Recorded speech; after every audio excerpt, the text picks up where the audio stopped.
Priority 1 message from Starfleet coming in on secured channel.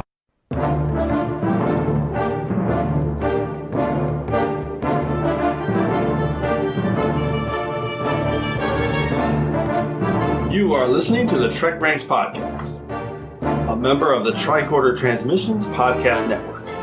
This is episode 97, featuring the top 5 high-concept TNG episodes.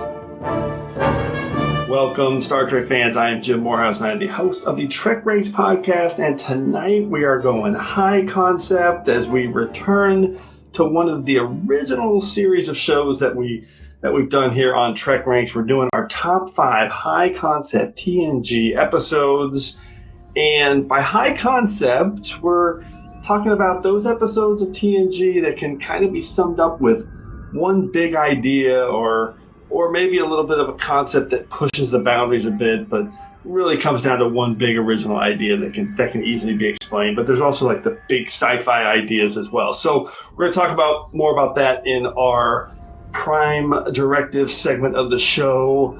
And let's see. So previously we've done High Concept Voyager episodes. That was episode 9, and then High Concept Enterprise back in episode 27. So this is actually the longest gap we've had in our series of shows. That was 2.5 years ago, but we're finally getting back to it today. And to help us run through this topic, returning for her 10th appearance on TrekRanks, she's in double digits. It's our friend Claire Litter. Sorry. It's our friend Claire Little, not Litter, although she does have a cat. Welcome back, Claire. Hello. Thank you for having me again and again and again. Good to have you. And our second guest is most definitely someone we've been trying to get on for a while. She is the perfect guest for a TNG topic because she is really known for her TNG fandom. She's a renowned Trek podcaster, currently now at the UFP, United Federation of Podcast Network, from our friend Bishay Matala. And she's a teacher of young minds in the Vegas sector. It's Amy Nelson. Welcome, Amy. Well, Jim, thank you so much. Yes, I have been wanting to come on, begging and pleading, and finally your grace has shined upon myself. So thank you. I am excited. I've been waiting for a TNG topic. We finally have one. I wonder what our last TNG topic was. It was a while ago. But as I always say, scheduling is hard. Hardest thing about a podcast. So, Amy, for our first-time guest, we'd like to get a quick Trek origin story. I know a lot of our listeners probably know it because they've heard you elsewhere. But what's your Trek backstory, and how'd you get into Trek? And we already said your favorite series, TNG. I'm pretty sure. Have you seen it all? What's your Trek story? Well, I started back in high school, and my mother actually said, "Hey, you might like this show." And I sat down. It was a Sunday night, and I did like the show. So I watched it through high school, took a little break, and then picked it up when the DVDs for TNG came out in 2000. And I bought every season. I was so excited. I even started reading books. I went to the library and I read every TNG novel that my library had. And I've just been watching it and loving it since then. I got really big into it again with podcasting and have been on lots of shows. And I love talking about Trek. That is awesome. So the books too. I love that. So here, I'm going to put you on the spot. What's your second favorite series? Oh, gosh darn. It's actually Enterprise. I just finished a DS9 rewatch, but I still prefer Enterprise over DS9. Fantastic. I love it. All right. Well, this is going to be an awesome topic. So let's get into our TrekRanks recalibration. What are you recalibrating? Everything. It's a sweeping, a recalibration of all systems. As regular listeners will know by now, general order number 1 here at the TrekRanks Podcast is that we love Trek. We love to rank Trek via some deep dive topics just to get the conversation started. And remember, it's not about the ranks. It's just an excuse to talk about Star Trek. And as our good friend, the Vulcan Master, likes to remind us each week, the main driver for all of our discussions here at the TrekRanks Podcast is Infinite diversity. In infinite combinations. No wrong answers. It's not about being right or definitive in any way. It's just about sharing the things that we love about Trek, and we love it all, from TOS to TNG, straight through to Enterprise and the Kelvin timeline, and now Discovery, Short Trek, Star Trek Picard, Lower Decks. It's all fair game here on the TrekRanks Podcast. And one final reminder that we use episodes as a shorthand, but the 13 films are always in play as well. Although technically today, it's just the 4 TNG films that are in play, along with all of the TNG episodes. Interface, net access, channel 90. And you can find TrekRanks on the net access interface links at TrekRanks.com. You can contact me directly on Twitter at TrekRanks or at Enterprise Extra. You can also call and leave us a message with your own picks at 609-512-LLAP. That's 609-512-5527. Claire and Amy, why don't you guys let everyone know how they can get a hold of you on the net access interface? Claire. I am on Twitter. I am Isolinear Chick. That's CHICK, not Chip. That's how you can find me. Perfect. And Amy, how about you? I am also on Twitter at Miss Amy Nelson. All right. Okay, we're going to skip our diagnostic cycle and we're jumping straight into our Prime Directives to talk about high concepts.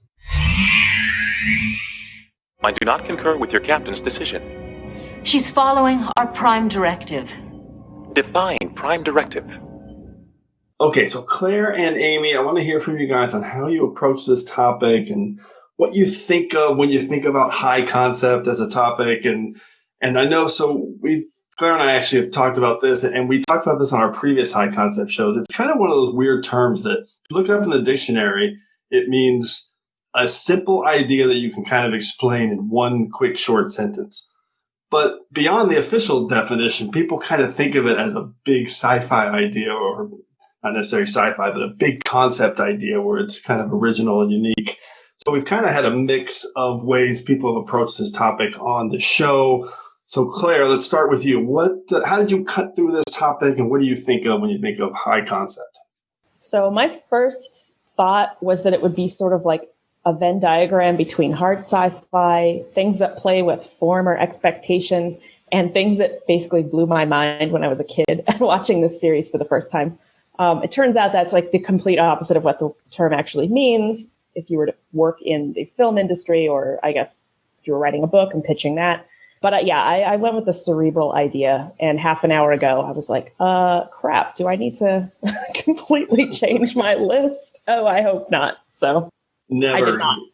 You can do whatever you want on TrekRanks in terms of the topic. Okay, so you are going with the big sci-fi, mind-blowing idea. I love it. How about you, Amy? How'd you cut through it? Well, Claire, I love, first of all, when you said Venn diagram, as I am a math teacher, and my head just instantly popped up a Venn diagram. I'm like, oh, she's beautiful. Excellent. So I, too, also went with this new way of thinking. Like, my Prime Directive is like exploring possibilities never before thought, and advanced use of technology, or like maybe combining randomized together that still work and complement each other. So that's how I'm visualizing what is a high concept.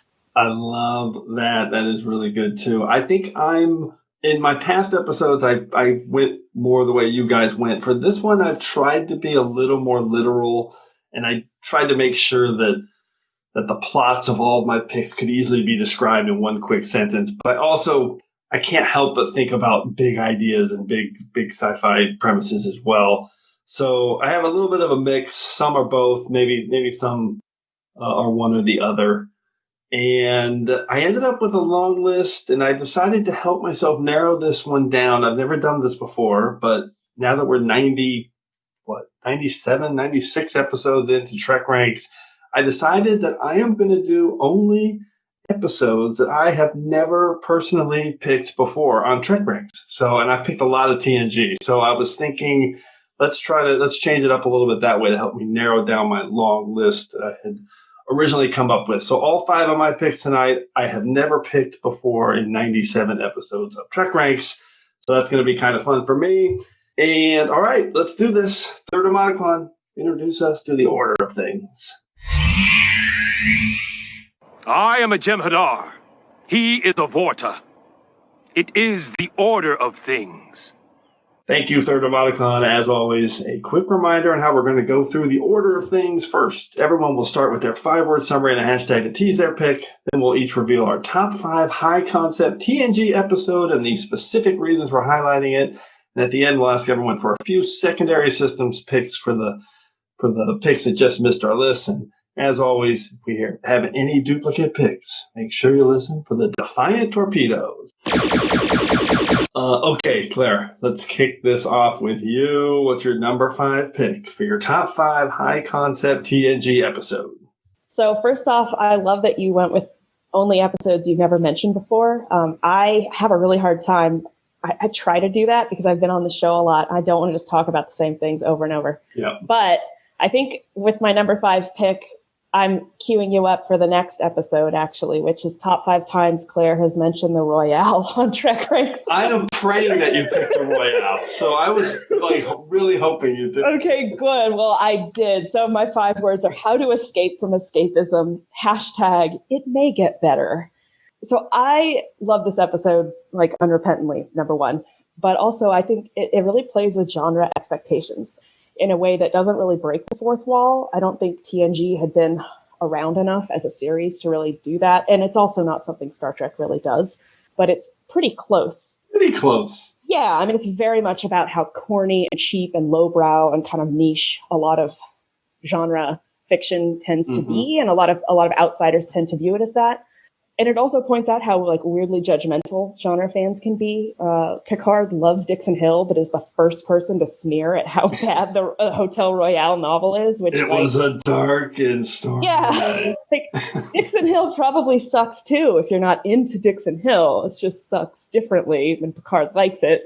I love Dixon Hill, don't get me wrong, but I also think it plays with the idea of, all Star Trek fans probably fantasize a little bit, at least, about the idea of getting to live in Star Trek. But in reality, when you get to live your escapism, it may not actually be that great. It's like eating your favorite food every day for the rest of your life, which I don't know. I kind of think I might be able to do that. But if I was tested, maybe it turns out I wouldn't.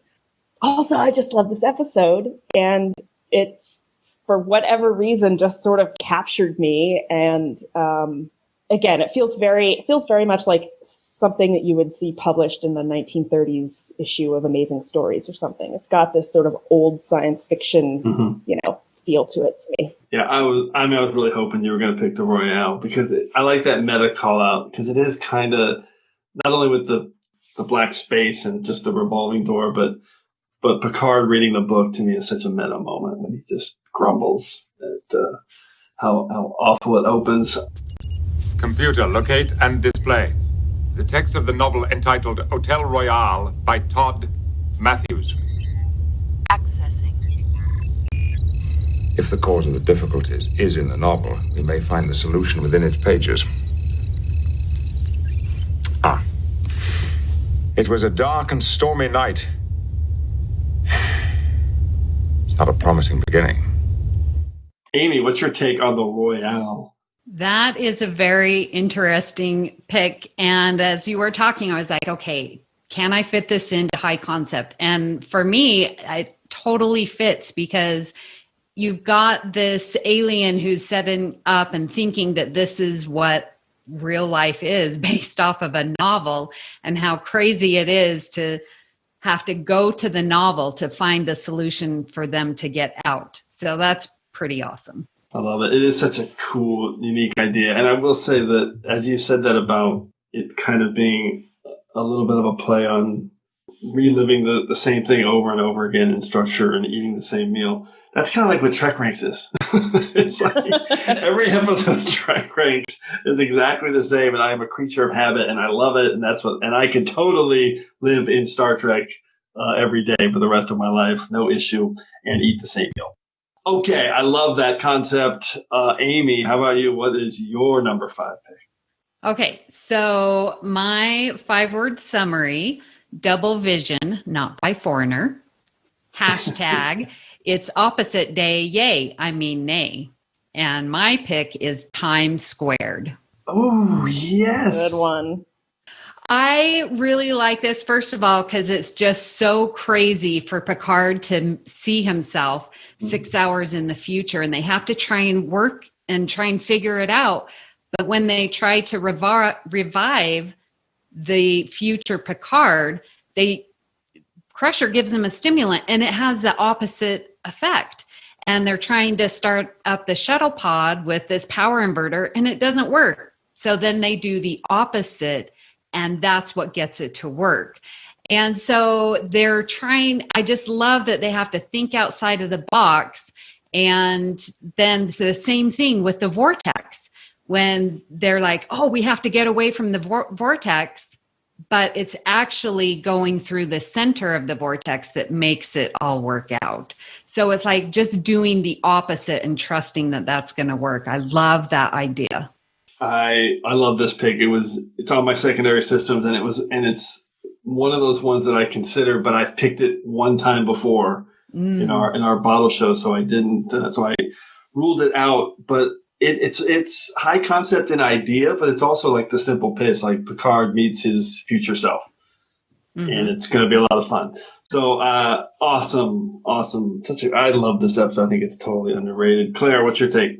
It's also it was on my short list of other additional episodes as well. And it's a surprisingly creepy episode. Yes. Patrick Stewart plays the future Picard. It's really disturbing the way he can't speak. Mm-hmm. It's just, it works. It's very good. Yeah, it's creepy, disturbing, high concept. Love it. All right, this is cool. So my round 5 pick is also TNG season 2. So round 5 is all season 2 of TNG, which is totally underrated and underappreciated season. This one is a little bit more straight up, quick definition, high concept. 5 words and a hashtag. Exciting taste of Klingon culture, hashtag one or both. And it is a matter of honor. And the high concept pitch is Riker goes to serve on a Klingon ship. So not necessarily the biggest sci-fi idea ever, but I love this episode. I've never talked about it. And it's actually the first time it's ever been picked on TrekRanks, which is surprising. But the thing I love about this episode is that it came out in 1988. It's early season 2. And I think people forget that this is one of the first real in-depth looks at Klingon culture. And it's got everything from Riker gorging on the food to just the excitement of how he adjusts to being on a Klingon ship. I love the command structure there and how he has to deal with the insubordination right off when Kargon, the captain, says, I think this is your first command decision, and he just punches Brian Thompson as Clag. I love that scene. And I think the script is super clever all the way through, where it shows him being loyal to the Klingons all the time without breaking his oath to Starfleet. It's just a smart, fun, groundbreaking episode. You're not worried about my weakening, are you? Look around you. There are no old warriors. No, sir. I'm sure they all died with honor. Exactly. You may live long enough to learn about us.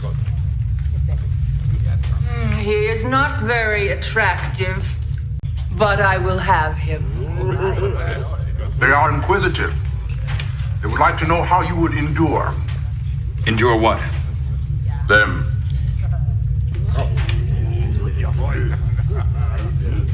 One or both?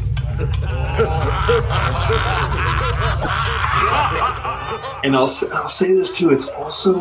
This is before Ronald D. Moore's influence on Klingons, which I obviously love. I love Ronald D. Moore and the Klingons, but it's different. It's less of the honor stuff here and more kind of cutthroat Klingons. So just a cool episode directed by Rob Bowman.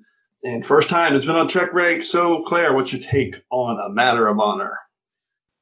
It's a great choice. Definitely the sort of official definition of high concept. Also, it's got Mendon in it. I love Mendon. He's awesome. The Benzite. Yeah. Amy, how about you? That is an interesting pick. And when you said that, my first thing is Wesley and Mendon as well, because I love their interplay between them, and Wesley trying to learn and Mendon trying to learn the structure of the Enterprise. And that's running parallel to Riker trying to figure out how a Klingon ship runs. And Riker just fits in so perfectly. I absolutely love it. Jonathan Frakes shines in this episode. Yeah, there's no doubt. So much good stuff from Riker. Just chewing the scenery, to say the least. Okay, let's go to round 4. Claire, what's your number 4 pick? So my number 4 pick, we are sticking with the theme of Riker chewing the scenery, and I say that it's a good. I say that that's it's a good thing. Yes. Yeah, it really is. 5 words and a hashtag. Let me out of here. Hashtag McDonald's aliens are creepy. It's frame of mind. Yes. I had to include at least one Brandon Braga episode on my actual list. I think most of my secondary systems list is Brandon Braga episodes. But I wanted to choose one that I hadn't talked about before on this show. Again, it plays with, you don't know what's real throughout the whole episode. Even every time I rewatch this episode, even knowing what the actual explanation is and what's going on, I still find myself questioning, is this real? Is Riker hallucinating? Has, the Enterprise entirely been a dream this whole time? Even though I know what's up, it's very effective. And it's also, the shatter effect of the screen happening several times. It's one of the most explicit, I think, examples of Star Trek just doing a questioning reality episode. They've done several of them, but this is the most dedicated, I guess, to that concept, I think, that Star Trek has maybe ever gotten. You're becoming agitated. You bet I'm agitated! I may be surrounded by insanity, but I am not insane. To me, it works. I just didn't know it was going on at all the first time I watched it. And like I said, even watching it on repeat, it still works. It summed it up exactly. This is one of those ones where, I've literally seen it 100 times. And there's still moments where you're just like, wait, what's happening? What's the next thing? Because it's such a great puzzle. It's so cleverly told. It really is really super original and super high concept. And there will be more Brandon Braga episodes in this episode of TrekRanks. No doubt about it. I love Frame of Mind. I have never thought of those guys as McDonald aliens. I hate you for putting that in my head. They are, though. I guess they are. It's annoying. Amy, what's your take on Frame of Mind? This is awesome. This was on my short list, and it is crazy because you just don't know if you want Riker to believe that he is in the insane asylum, or is he really just seeing Crusher and Worf come to rescue him, and he just goes back and forth, and you are on this roller coaster ride right with him. And still that very last scene where he goes and tears down the set is still chilling to me. It's so powerful, and it just, everything gets described when he's smashing down that set and what it did to him. It's, chilling. That's such a great point. You can feel it in the last scene where he's affected by it. He's not over it. And even when he tears down the set, he's still going to be mentally affected by it. It's really cool. And that's kind of what makes me, again, I believe the explanation, but the fact that he continues to be affected by it, that puts more doubt in your mind as a viewer, because people aren't really affected long term by much on TNG. Right. Well, I think that's that's a shorthand for somebody, because it's not going to be talked about in the next episode or any next episode, but it's a good shorthand ending that kind of emphasizes the impact of it, I think. Yeah. For a show that obviously wasn't going to go there. So, because of the time that it was made. Mm-hmm. Okay, Amy, how about you? What's your round 4 pick? Okay, so my 5-word summary: old dude explores in reverse.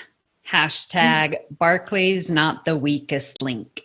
And my episode is Nth Degree. Yes. Oh, man. So good. So this episode is written by Joe Menosky, and I'm going to say it's not my only Joe Menosky pick because he definitely does high concept very well. Yep. I love seeing Barclay gain some confidence, even though it is from this alien flash of light. But he is just so confident. He is willing to even make moves on Troy. He goes and is like, well, I need to build, let's just have the computer fix the Argus array like this. And Geordi's like, well, that can't be done here. Well, then I guess I'll just go make it, and goes to the holodeck and just takes over everything, builds this amazing, and how beautiful is that set and the special effects with all the lights going into his head. And he just looks so powerful and masterful. And then poof, it's all gone. So sad. But I think it's pretty awesome to have that switch of character, and to see that in Barclay is just awesome. I love your 5 words and a hashtag, the old man exploring in reverse. Brilliant. This is such a high concept. And yes, there will also be more Joe Menosky picks for sure. Him and Braga are the kings of this. Claire, what's your take on the nth degree? As a kid, I my mind was blown by the idea of these guys exploring but never leaving their home. Mm-hmm. That just was like, what? I didn't know you could do that. It's just was really, really captured by that. And I love the Cytherian. I think he's adorable, and I wish we got to spend more time with them. Contiguous external integument. Interrogative. It's so good. So good. Amazing high concept. Super, super original idea. We love Barclay. Awesome pick. Okay, so let's move on to my round 4 pick. 5 words and a hashtag. This one is definitely sci-fi high concept. It's also a good one-line high concept pitch. 5 words and a hashtag. CSI holodeck detective work. Hashtag computer remove LaForge. And my one-line high concept pitch is the one where Geordi is turning into an alien. It is Identity Crisis from season 4 of TNG. First time, again, this is the first time this episode has ever been picked on TrekRanks. It's a super cool psychological horror homage. This is a Brandon Braga script. And 2 things that I love about this episode. First is the really cool head-to-toe blue light alien makeup that was created for this. The ultraviolet effect is just so impressive. It works so good.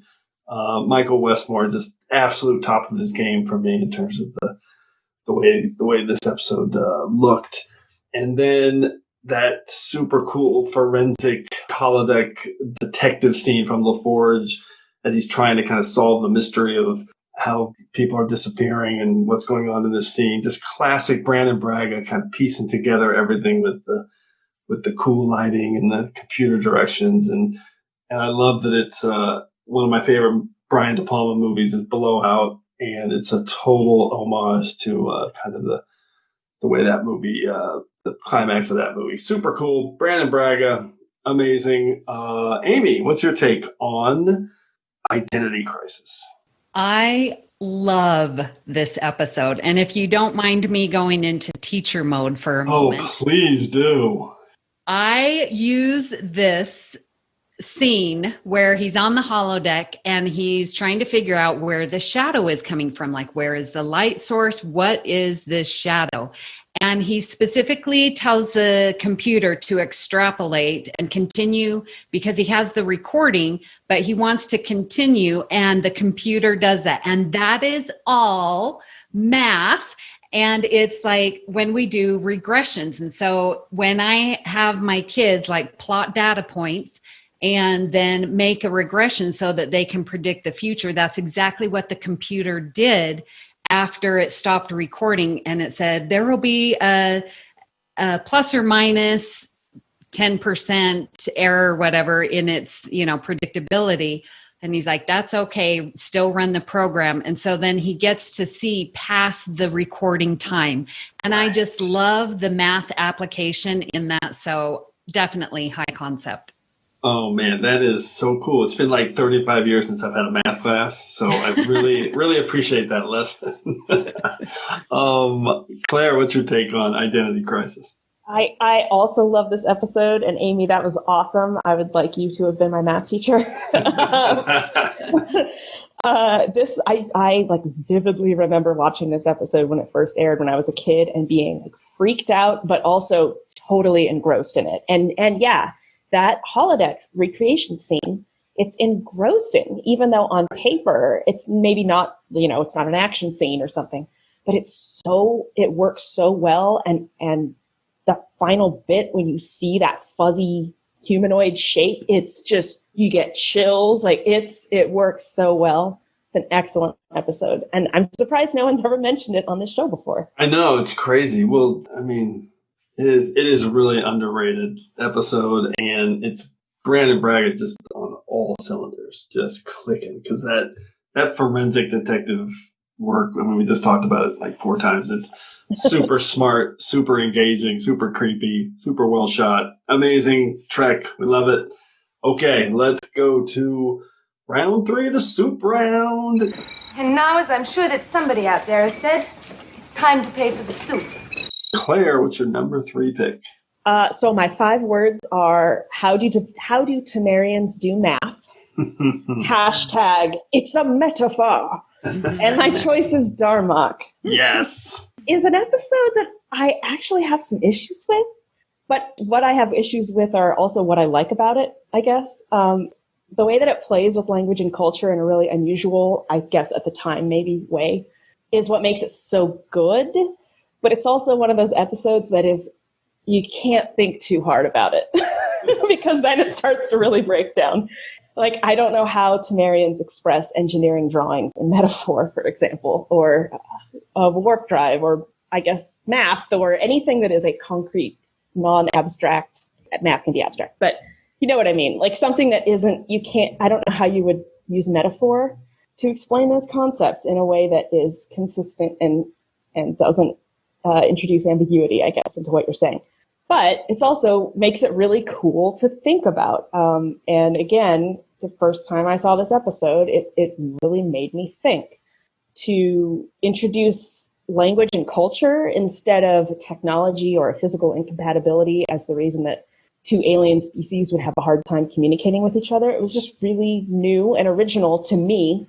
Temba, his arms wide when you gave me the knife and the fire. Could that mean give? Temba, his arms wide. Darmok. Give me more about Darmok. Darmok on the ocean. So to me, like it fits in that Venn diagram, I guess. It's not necessarily hard sci-fi in that it's not science or technology that is sort of the point or the plot piece of the episode, but it's sort of the linguistics equivalent of hard sci-fi.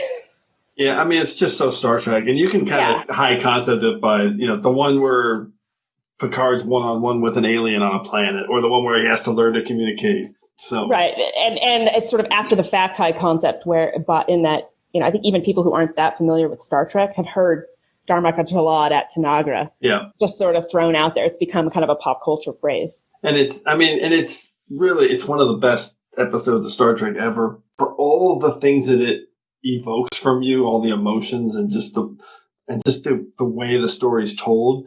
Obviously, you can't overthink it too much because then you start. But I think it is good to think about these things. This is something that like SETI researchers spend just as much time thinking about how would we communicate with aliens, or how would we even recognize communication. Yeah. As they do trying to actually find the communication, or make sure that so it's like there is just as much about anthropology and linguistics and that side of SETI as there is the sort of purely scientific parts of it. I'm going to ask the math teacher, where would Darmok and Arrival fit on a Venn diagram? Arrival movie. Where would they fit on a Venn diagram? Anyway, Amy, what's your take on Darmok? This is, a wonderful, wonderful episode. Again, also written by Joe Manelsky. Yes. And it was on my short list as well. I love the struggle of them learning how to communicate, and their universal translator doesn't work. So they really have to think about it. And I just love when Troy and Data finally get to figure it out. And then Troy's explaining it, Juliet on a balcony. And you wouldn't know that unless you understood Romeo and Juliet. It's just wonderful and makes you think, again, that high concept. How would you do this? It seems like a very simple concept for just using your words, but then using symbolism instead is just super high concept, and I love it. Yep. Well said. All right. What's your soup round pick, Amy? All right. Well, my 5-word and hashtag, Wesley, you're good after all. Hashtag shrinkage. My episode is Remember Me. Yeah. Everybody knew what it was from that 5 words. But what an amazing high concept with Crusher going through and losing everyone and trying to convince everyone, or especially Picard, Deanna Troi, your ship's counselor, and O'Brien, Geordi, and she's just going through and being so logical. Why are we on this huge ship if there's only the two of us? And Picard's like, well, the computer runs everything. We don't need anything else. I mean, the explanation that she gives and the explanation that Picard gives is just logical. And then we have the high concept Crusher quote that everyone loves. If there's nothing wrong with me, maybe there's something wrong with the universe. View screen on. It's not just people. Everything is disappearing. Computer, what is that mist I'm seeing? Sensors indicate it to be a mass energy field 705 meters in diameter. It surrounds the ship. Affirmative. If there's nothing wrong with me, maybe there's something wrong with the universe. And I love that she also remembers from season 1 with the Traveler. And she's like, my thoughts created this universe. Can they get me out of it again? And so it's just this flash of an idea, and it changes everything. She's able to escape. And I love Remember Me. It is fantastic. It was definitely on my short list. It's total high concept in every definition of the word. And I'm a huge Traveler fan, so I totally stan Traveler. Love him. Claire, what's your take on Remember Me? It's also on my short list, and the only reason I didn't include it on my actual list is because I had picked it before on TrekRanks. So I'm really glad you picked it and talked about it, Amy. It's just all around a great episode.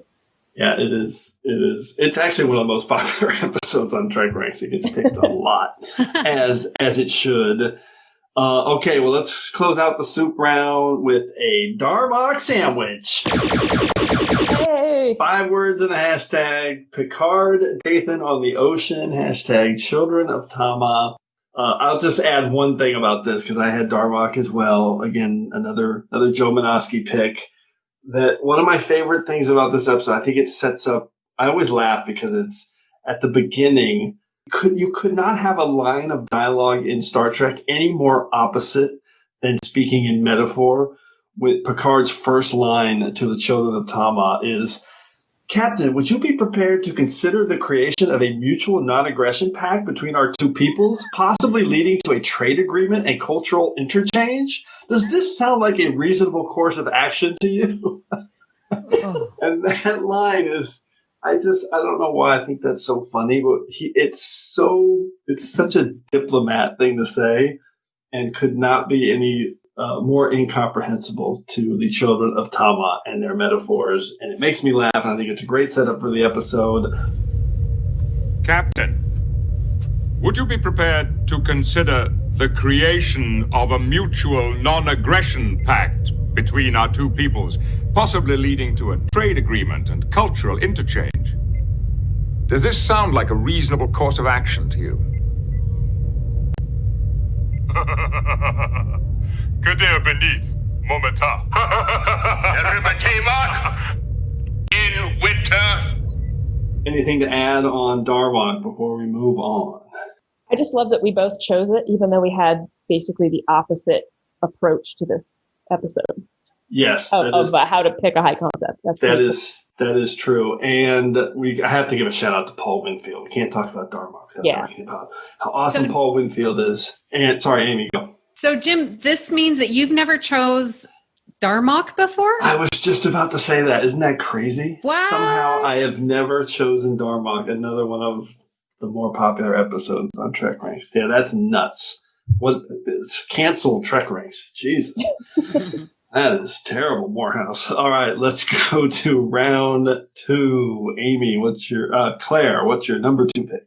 My number 2 pick, 5 words are Strange New Worlds on Demand, #contiguous external integument. I also chose the Nth Degree. Yes! But I chose it not as much because of Super Genius Barkley, although I do absolutely love Super Genius Barkley, but more because of the Cytherians and just that idea of, instead of going out and exploring, of bringing things to you and exploring and having it be really benevolent. Even though, 95% of the episode, we don't know what's going on. Barkley has essentially taken the ship hostage, and it seems like a very bad thing that they're going somewhere, and it's, everyone's about like on the verge of, dying, and then the Enterprise stops moving. But it turns out that it's entirely benevolent. It's just sort of, maybe could have been smoother. Yeah, right. but the motives were benevolent, and once they get there, the Cytherians are just like these gentle, genial, people who are happy to chit chat for 10 days. And I just, as a kid, that was just like a really new approach to exploration, and that idea of, instead of going out and traveling to somewhere, it's sitting in a library approach, which it's weird that I didn't think of it before, because we didn't do a lot of traveling when I was a kid. So I was very, very into reading about things. So I'm not sure why I hadn't made that connection before, but I hadn't. And, I don't know. I just love the Cytherians. I love that guy. I wish we got to spend more time with them instead of it just that 10 days later we left. Bye. Interrogative. Yeah.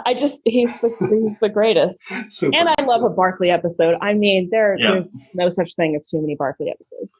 Yeah. So with this, I'm glad that you have this one as well, because I talked about the special effects with Barkley and the lightning and him in the holodeck, but also, they travel to the center of the galaxy. That's pretty high concept to go to the center. And all of a sudden there's this old white-haired bearded dude, and he's nice and jovial and is explaining things, and but it's like they send out these probes and then bring the information to them. Like you said, that is just a very different approach to quote unquote traveling. So yeah, great pick. Yeah. And we're talking about the special effects, the way they portray the Cytherians. 1991, that's a pretty great effect in the middle of the bridge with his big glowing head. Really, really very cool. Great episode. Another Minoski. Okay, let's go to Amy. What is your round 2 pick? All right. 5-word and hashtag. It's like day and night. Hashtag multiple data streams. Ooh. And my episode is Masks. Another Joe Minoski. Yes. Oh, man. Incredible. Okay. When you asked me to come on, this really was the first episode to pop into my mind, but I'm choosing it number 2. It right from the beginning, you're going to be watching a high concept episode, because we've got Troy and Data, and they're in the classroom sculpting clay. And Troy says, how do you convey your feelings in a sculpture? And Data says, how can I reproduce a sound with clay? So we're already trying to go from the concrete to the abstract, right from the opener. And then we get this whole wonderful Brent Spiner episode with him portraying multiple characters and this Masaka and who is she and all of the characters, Iha and Corgano.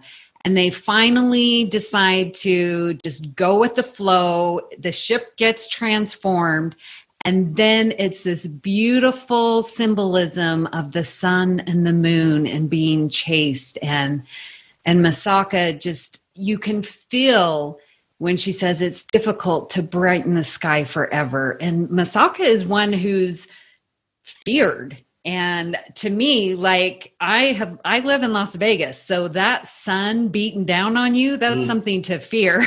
And so I totally get the idea of the sun and the moon and how the moon puts Masaka to sleep and just go to sleep. And I just love, love, love masks. Absolutely. Brilliant pick. Total high concept in every way. My favorite thing about masks is, because it's bonkers. We know that. And it's beloved for being bonkers. But I like that Data's the one that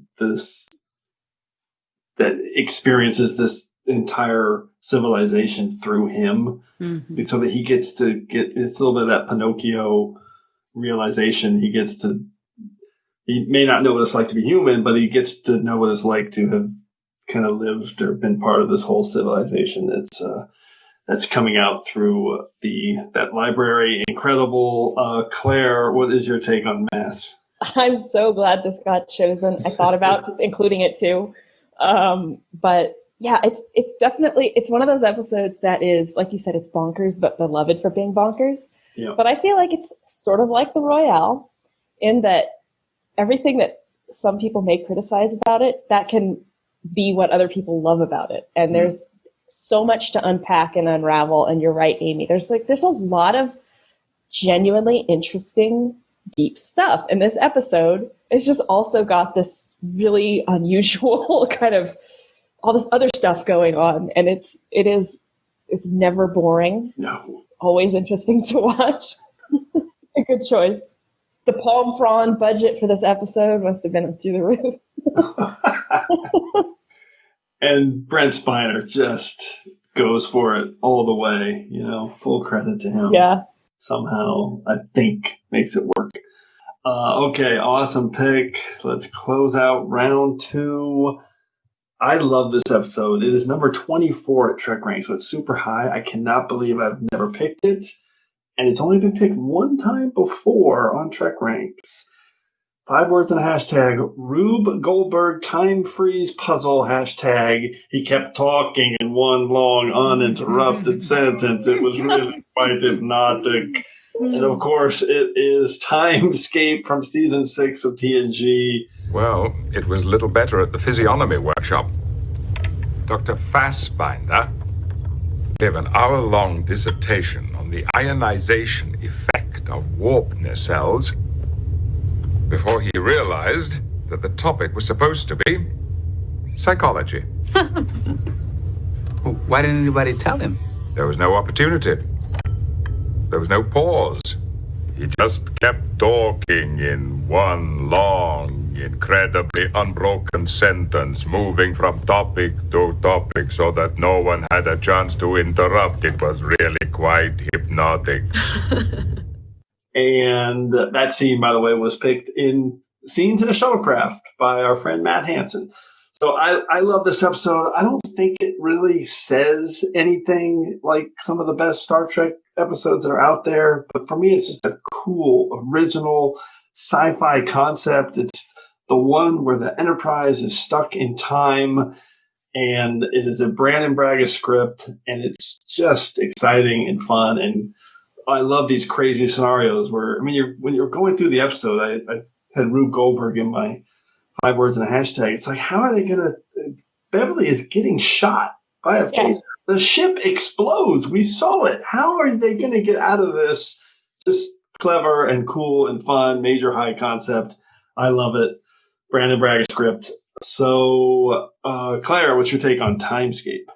I'm glad you included it. It is, it's definitely it's a really fun, memorable episode.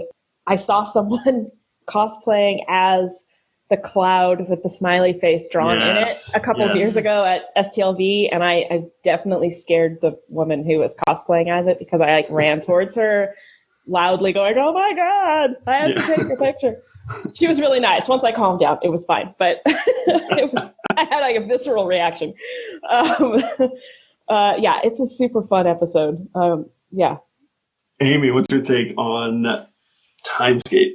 Jim, I am so glad that you chose this episode. I didn't even think of it. And then when you said it, I was like, oh my gosh, of course.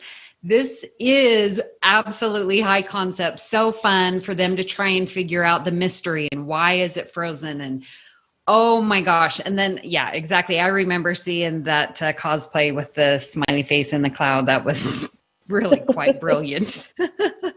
Just absolutely wonderful. And again, with time freezing, that just makes your brain go, how is this possible? How is this possible? Love it. Yep, classic Braga. And like I said, if someone has an idea what this episode is saying, please tweet me, because I don't know. I just think it's a fun adventure story. It doesn't really say anything. No. Okay, let's go to round one. Claire, what's your number one pick? All right, my 5 words are dream or reality or simulation, #computer end program. I had to pick Ship in a Bottle. Oh, that's awesome. That's a great pick. I'm pretty sure I've chosen Ship in a Bottle on the show before. I love it. I love, like, honestly, most Barkley episodes I feel like fit this topic because he kind of attracts the hard sci-fi nerd vibe. Yeah. But I specifically want to talk about the very end. So like the whole episode fits what I was going for with high concept. But to me, the very end, when you realize that, Moriarty and Countess Bartholomew are going to be living the rest of their lives in this little memory cube, and they have no idea that they never left the holodeck. Mm-hmm. Like they just have no idea, but it doesn't feel like they got tricked. It feels it's honestly, it's kind of wonderful. They get to go and explore and be happy together and sit on a shelf somewhere for, however long. And that just, again, it just blew my mind as a kid.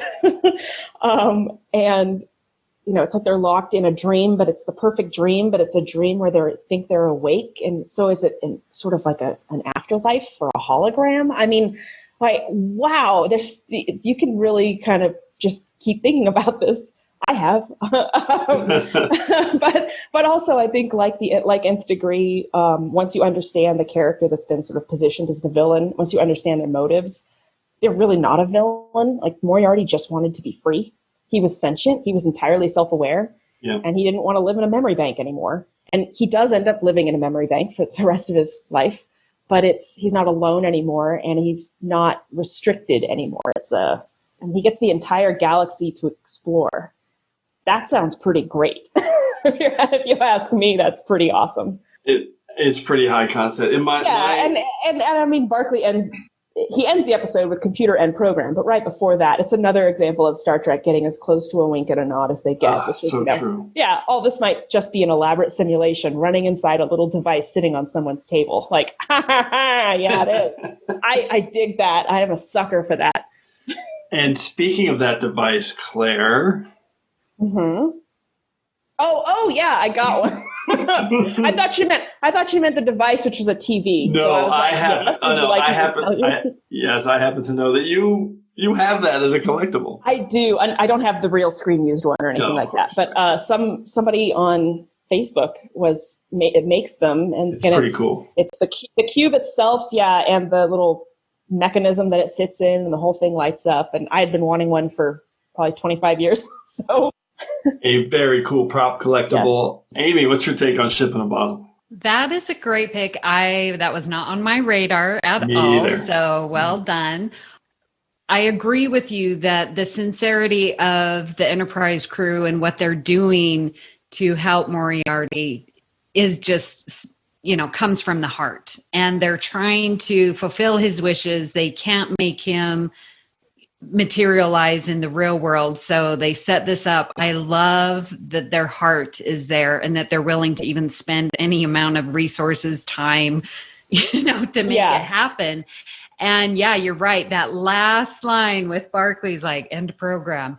And that's the point where your brain goes off and is like, am I in a simulation? And it sort of makes me remember Men in Black with the galaxy around the cat's collar. Right. And it's like, is that where we are? Are we just in this little box? What is real and what is not? It's awesome high concept. I love it. And a good 5-6 years before The Matrix. Super cool pick. It was not on my radar either. I love that pick. Awesome. Amy, what is your round 1 pick? All right. So my 5-word summary and hashtag, ever warp to the edge, hashtag warp me not. And I'm choosing where no one has gone before. How cool. Yes. So again, I think, because I chose Remember Me, like the 2 Traveler episodes, 2 out of 3. That was going to be my first comment, another Traveler episode. Yeah. And so again, I think this just really fits my definition of high concept because we are combining propulsion with your thoughts, and where the thought is the essence of where you want to go, what you want to do. And then they all of a sudden travel. And again, the special effects are amazing for its day and age.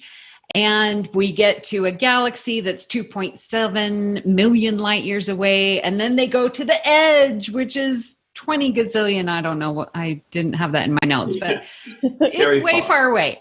And then we get these visions where your thought starts to bring to life what you're thinking. And Worf with his pet Targ, and Picard almost stepping off of the turbo lift into space. We get to see his mother drinking tea in a corridor, which we all know is strange, but we just roll with it. So I like that idea that your thoughts really are so powerful and we're not reaching our potential with our thoughts. And I think that's what this lesson has to teach us. I absolutely love that Wesley is on the verge, that maybe we could one day be like this, where our thoughts and propulsion can take us to places where we can think something and it's going to happen. It's just mind expanding. I love this episode. So well said. Mind expanding. This is like the first episode of TNG where you really were like, oh man, that really is some cool Star Trek, cool sci-fi. They just absolutely nailed it. It's like, I think it's like the 5th or 6th episode of the first season. Mm-hmm. And I'm glad you mentioned the Wesley part. To me, that's my favorite part of the episode is when he pulls Picard aside and says, hey, Wesley's special. And just be aware of that. And that's cool. And to me, that forgives everything that comes after when it comes to Wesley and some of the criticism he gets. I love that moment. It's a great first season episode. Claire, what's your take on where no one has gone before? I totally agree. This one didn't get onto my radar, so I'm really glad you included it. It really feels like Star Trek or Next Generation has sort of like it's arrived on the scene. I definitely am in the school of thought that you should absolutely watch season 1, even the bad episodes, because they're really, except for Code of Honor, there really aren't any bad episodes. There are just some that aren't just maybe not as good. But I would say this is definitely the first time that it feels like TNG is telling its own story, and it's like stepped out of the original series kind of shadow, and it's like, this is what TNG is here to do. It's here to tell some pretty cool sci-fi, like just it's going to the edge. It's going. Yeah. It's great.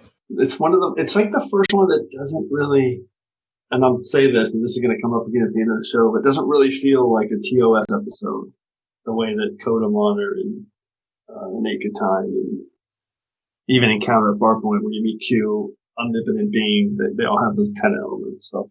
Yeah. Which is funny because I believe that the script was meant for the next phase, so it still has the TOS well, there you go. script, but they do it so nicely and uniquely. Because it's so high concept. Yeah.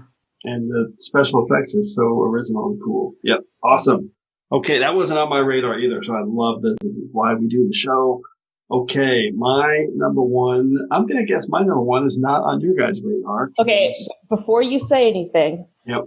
my fingers are crossed that you are choosing a specific episode, and if you do, I'm going to mail you a fruit basket. I don't think it's going to be. This is a deep cut. I'm kind of surprised it ended up as my number one. But you'll understand when I talk about it, why I picked it. My 5 word, let me know if it is. 5 words and a hashtag. TOS preservers seed the universe? Hashtag. That's my headcanon. It is season 6 TNG, the episode The Chase. And it's the one where they explain why every race looks humanoid.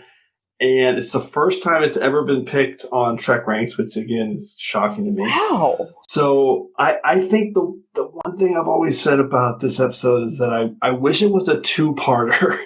I think it would be really remembered as one of the all-time epics if they stretched it out, some of the sleuthing and with the Cardassians and the Klingons and some of the stuff going on and the great stuff with Professor Galen and his death.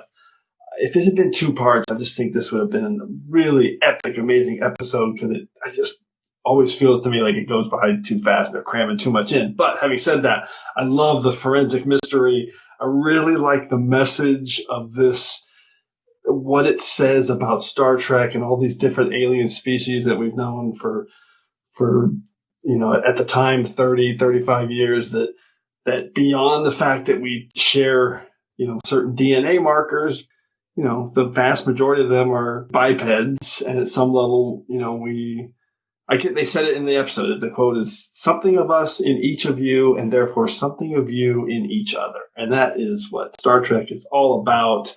I just really love this episode.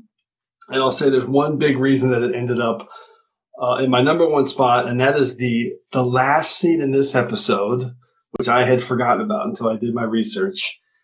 And it's Jean-Luc having this really quiet, private conversation with the Romulan commander that they've been having their little cat and mouse with, along with the Cardassians and Klingons.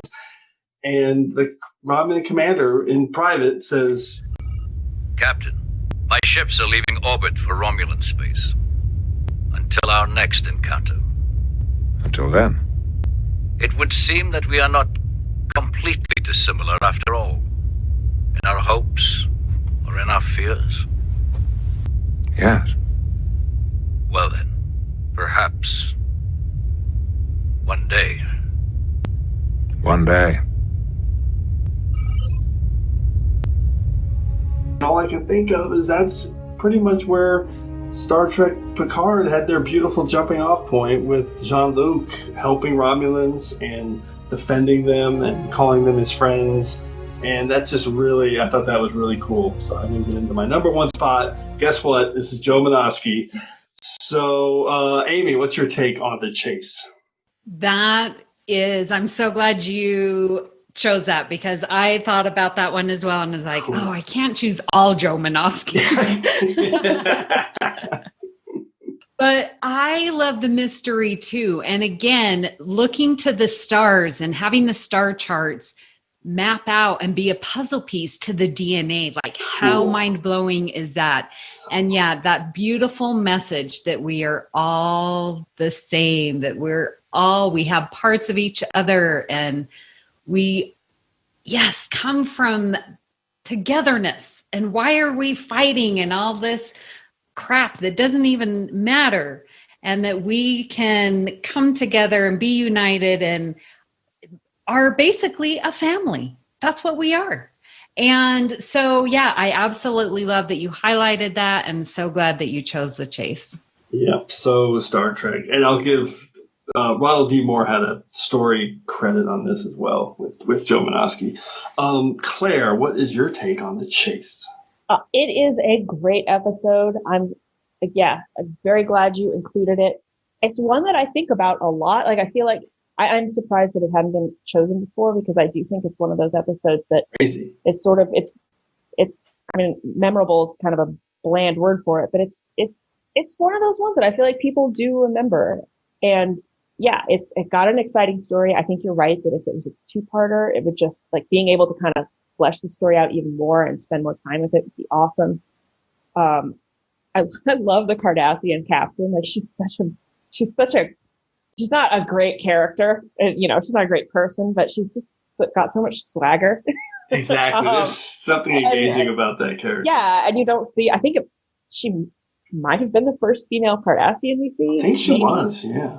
So the casting on her was great. Really exciting. Oh, and Jonathan Frakes directed it. I mean, it's a pretty all-star episode. I do want to say I was thinking you might actually be choosing Sub Rosa. Oh yeah, I was like, hell yeah. It was a consideration. I'm not that brave. Well, when I asked you if I needed to really quickly redo all my picks because I picked the wrong version of High Concept, if you had said yes, please, Sub Rosa would have been my number one because Sex Ghost is the shortest possible pitch for an episode of television ever. Pretty much the easiest High Concept pitch ever. Yeah. Okay, since you talked about it, I'm going to close it out with a little bit of a shout out for one casting thing. Well, first, the guy who played the Klingon, I love him, and he also played Greylick in the episode The Shipment from Enterprise, a great character. That's John Cothran Jr., super cool. But I want to give a shout out to Professor Galen. Norman Lloyd is 106 years old as of this recording, or as of the release of this recording. He is still with us. It is absolutely incredible. Wow. Amazing. It is really amazing. 106 years old. Norman Lloyd, great, well-respected acting teacher in the business. So, okay, let's go through some secondary systems picks. I got a lot of them. Let's see what you can do with the secondary systems. Claire, what's on your secondary systems? So a lot of the ones, actually a lot of them got chosen by you guys, which is great. A couple that I did have, I considered Tapestry. Oh yeah, but me too. It was a little too character focused just for me in terms of the topic of this episode. I love Tapestry. No, the character stuff's great, but I just sort of wanted to focus on other things. Cause and Effect, I did not include because I have chosen it before, but it's another great one. And Emergence, which I didn't.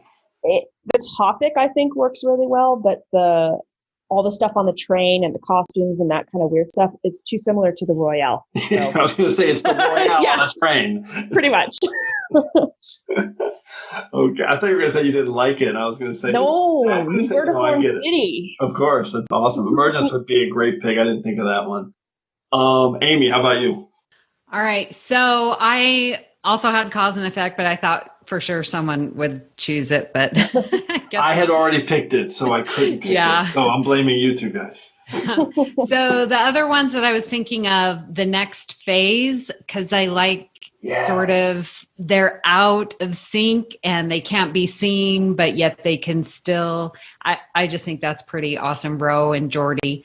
And then Where Silence Has Lease with Nagilum, and how short, just how mind-blowing it is, how someone's just so interested in death and doing all these little games on the crew, and how torturous it is, and I sort of like it. And then I have picked that one so many times on TrekRanks. I love it. And then my one that I thought for sure, but I love the concept of parallels. It's one of my all-time. It's a go-to, and just the idea of thinking about your choice that you make is actually happening in a different parallel universe. And I love that idea that travel and seeing Worf go through the different universes is pretty darn awesome.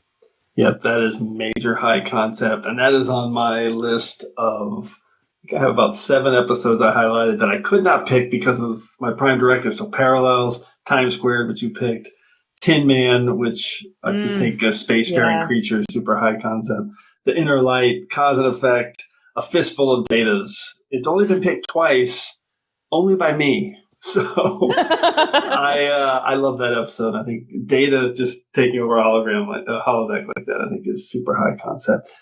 And And then for my list of episodes that were in the running, because I have never picked them, my toughest cut, I can't believe I haven't picked this, is Yesterday's Enterprise. It's top 10 at TNG, and somehow I've never picked that. And also Remember Me and Rascals. So it's been picked 3 times on TrekRanks, but never by me. But pretty good high concept that they turn into kids. And I'm going to give my special shout out to A Planet Where You Kill Yourself When You Turn 60 years old. Half a Life. I never picked it. It's only been picked twice on TrekRanks, both times by Charlene Schmidt. So I just wanted to highlight that. I think that's amazing. Okay. Super fun conversation. Great way to jump back into our high concept topic, into TNG. We have some amazing stats coming up. One that I just cannot believe. So we're going to get to that now in our regeneration cycle. Computer, activate regeneration cycle. Alcoves beta and gamma.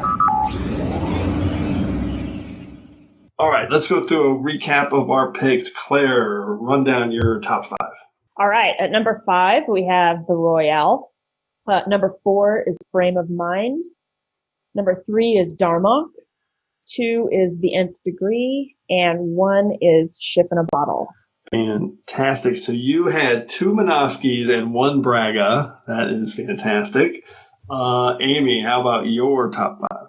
My number 5, Times Squared. Number 4, Nth Degree. Number 3, Remember Me. Number 2, Masks. And number 1, Where No One Has Gone Before. So you had 2 Minoskis and 2 Travelers. And 2 Picards in Times Square. All right, and then my top 5, round 5 was A Matter of Honor. Round 4, Identity Crisis. My super round pick was Darmok. Round 2, Timescape. And my number 1 was The Chase. I had 2 Minoskis and 2 Brandon Braga picks in my top 5. So to break it down, first we'll just go to the Minoski Braga breakdown. It was Braga 3 and Joe Minoski led the way with 6 episodes. So 9 out of 15 episodes picked were either Joe Minoski or Brandon Braga. That does not surprise me at all. We did have 1 Renee Echeverria. That's your Ship in a Bottle. So he'd probably be next on that list for me in terms of high concept. Okay, this season breakdown is unbelievable to me. So I'm going to save the best to last. That we had 1 pick each from season 1 and season 7. We had 2 picks from season 5, 3 picks from season 2, and then 4 picks each from season 4 and season 6. And the highly regarded TNG season 3 had 0 picks. My gosh. You knocked me over with a feather. I would have said that is impossible. But maybe when you think about it, maybe those aren't high concept type episodes. I don't know.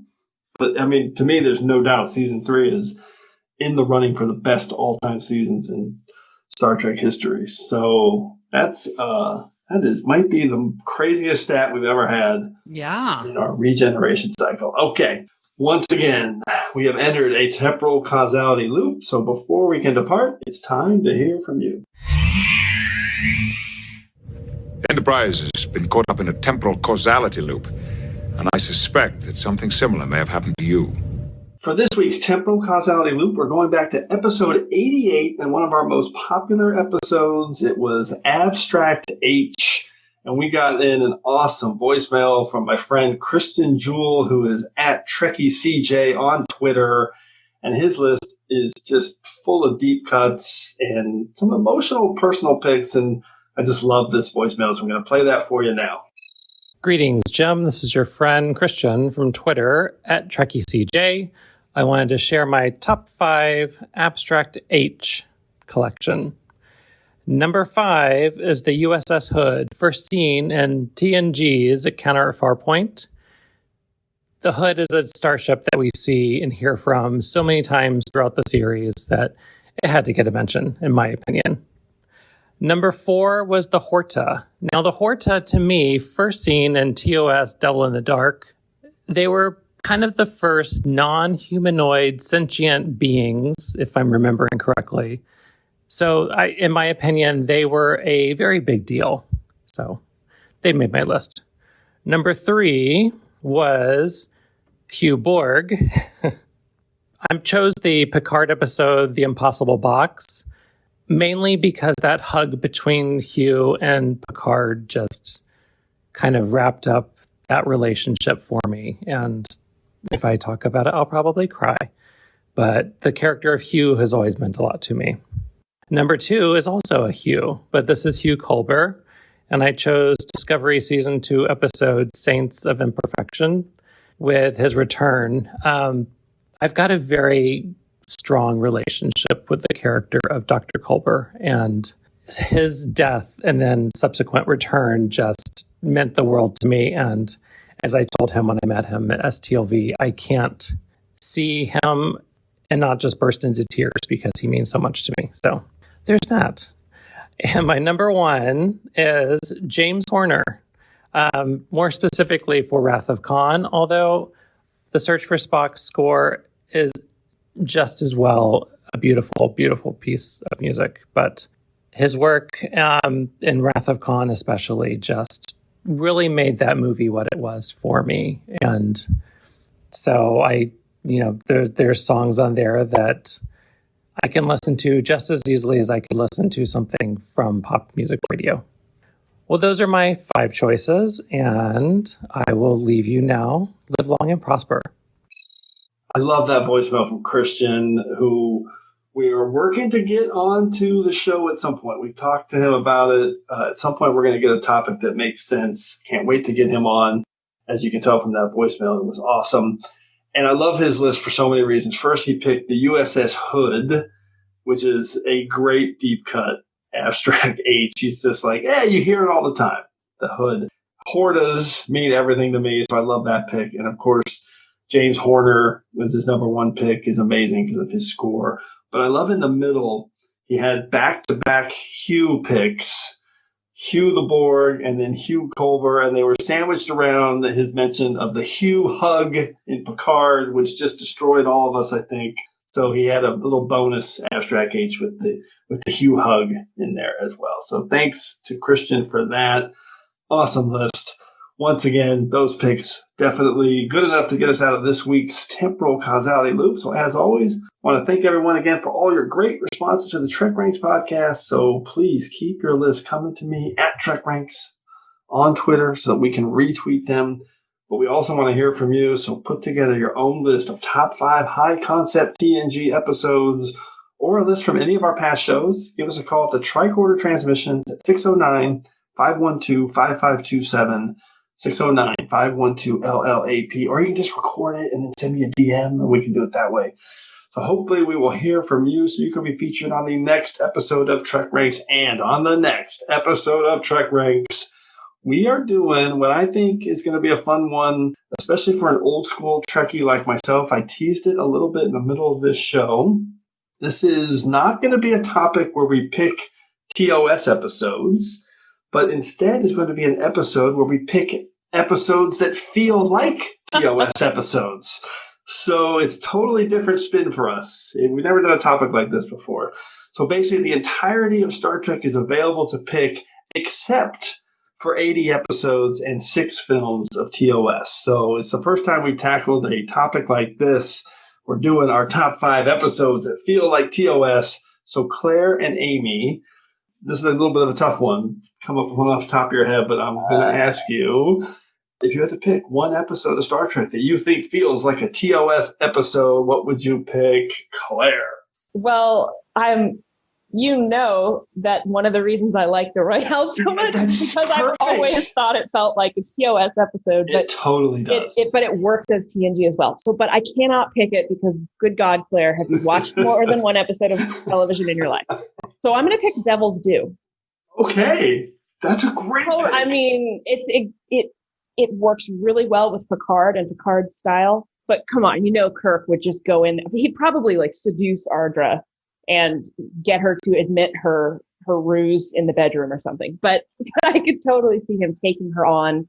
He's taken on gods before. So not really a god. That is brilliant, and that just proves that this is going to be a great episode of Trek Ranks. That's an awesome pick. Devil's Due and the Royale, too. Amy, how about you? You got one? Well, I think we're all thinking Naked Now or Naked Time. Oh, yeah. Well, I mean, that's obvious. Of course. So I'm not going to choose that, but everyone's thinking it.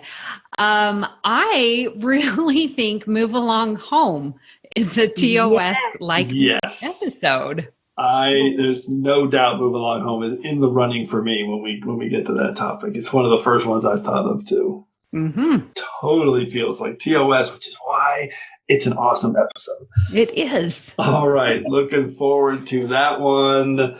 Okay, so before we wrap it up, a huge thanks to Claire Little and Amy Nelson. It is great to have you on the show, especially you, Amy, to finally get you on.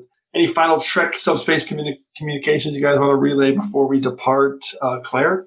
Not really. Just throwing it out there. Hey, Amy, I am so glad you were finally on Trek Ranks. You are awesome. Jim, thank you so much. I really think it's been at least 2 years because for sure we went to LA for the Discovery. Remember, met you there, and then many years at STLV, and always like, oh, I want to be on your show, and then you just never give me any love, and nope, I'm too busy, and so I really do appreciate, and the honor is all mine. Thank you so much for asking me, and thank you so much for choosing TNG, because that is my wheelhouse. That is my favorite. So thank you, thank you, thank you. I love it and appreciate your patience. And next time it's going to be a full topic. So you're going to have to cover it all. All right. Awesome job, guys. That was fantastic episode. And thanks, everyone, for engaging with us here on the Trek Ranks Podcast, episode 97. As always, I want to close by saying I'm looking forward to standing with you again here in this place where I belong. Emotive. Electrochemical stimulus response. Cranial plate. Bipedal locomotion. Endoskeletal. Contiguous external integument. I'm Captain Jean-Luc Picard of the Federation Starship Enterprise. Hierarchical collective command structure. Who are you? Interrogative.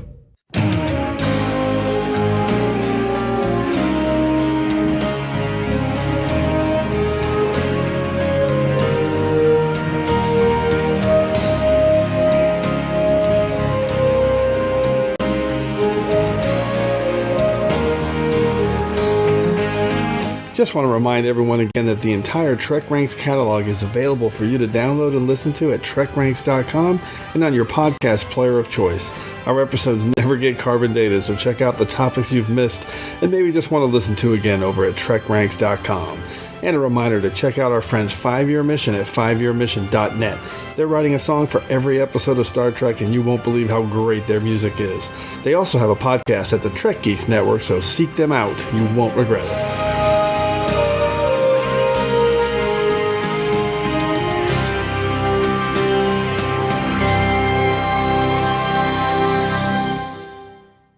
They will live their lives and never know any difference. In a sense, you did give Moriarty what he wanted. In a sense. But who knows? Our reality may be very much like theirs, and all this might just be an elaborate simulation running inside a little device sitting on someone's table. Well, we have a newborn star to study. Mr. Barclay, we'll keep that safe. Aye, sir.